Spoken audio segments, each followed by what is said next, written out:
So this guy just sued Safaricom, one of the largest telecommunications companies on the African continent, and he's about to become a billionaire.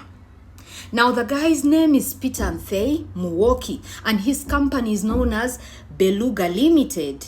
And in October of 2020, he began developing an M-TIN mobile wallet USSD code to create an M-Pesa sub-wallet for kids between the ages of 13 to 17 and those between the ages of 18 to 24, often referred to as the Gen Zs. Now, his idea was to enable parents monitor and control their child's spending behaviors, which was so brilliant, and he went on to register his idea with the Kenya Copyright Board.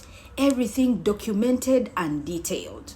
On March 13th, 2021, in line with Safaricom M-Pesa's API product, which encourages third-party innovators, Peter then reached out to Sylvia Mulinge, a high executive in Safaricom at that time. He sent an email with all the details of his product. However, he didn't get a response.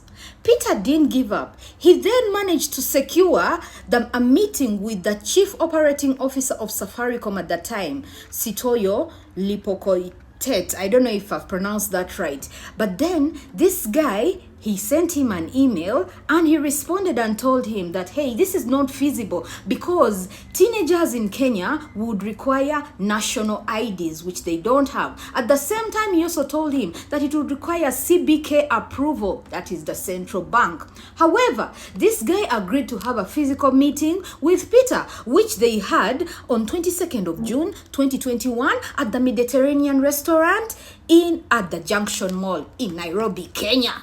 Now, this guy Sitoyo promised Peter that he would pitch his idea to a microfinance and refer him that side. However, months later, no feedback from the CEO of M-Pesa at that time. And so, Peter was just shocked to see that Safaricom was rolling out a similar product with similar functionality and high resemblance to his M-TIN wallet, and they called it Manage Child Account, which was later changed to Manage Junior Account with a similar USSD code like what he had pitched to them. And then Peter decided to take these guys to court.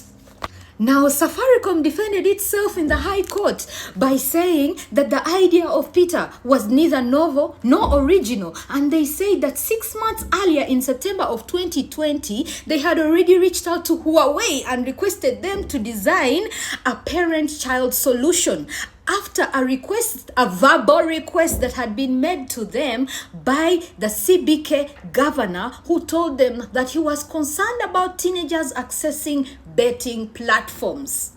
However, the court dismissed every defense that Safaricom presented. The court dismissed Huawei's defense and said that it was an attempt by Safaricom to create a paper trail to dismiss the claims. The court also said that Safaricom had full access to what? To Peter's ideas. At the same time, the court said that Safaricom, a major telecommunication company, does not take verbal instructions from the central bank's governor about their products.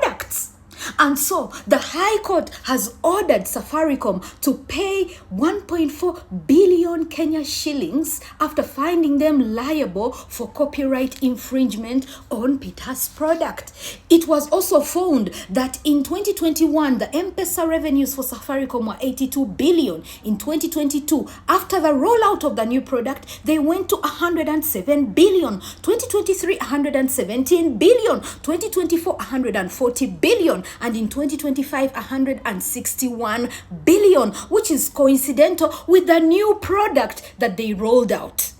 Now, at the same time, the court has also ruled that Safaricom has to pay Peter and his company 0.5% of all the M-Pesa revenues that they make in the year, starting with the one of 2025, where they made 161 billion. 0.5 of that is almost 805.5 million Kenya shillings. Now, Safaricom has 30 days to appeal, but the facts will still remain. This is one of the biggest corporate scandals of debt, and it is opening doors for so many other innovators that have walked into boardrooms, dismissed, and then later seen their products or similar getting rolled out. What do you guys think about this case? It got me excited.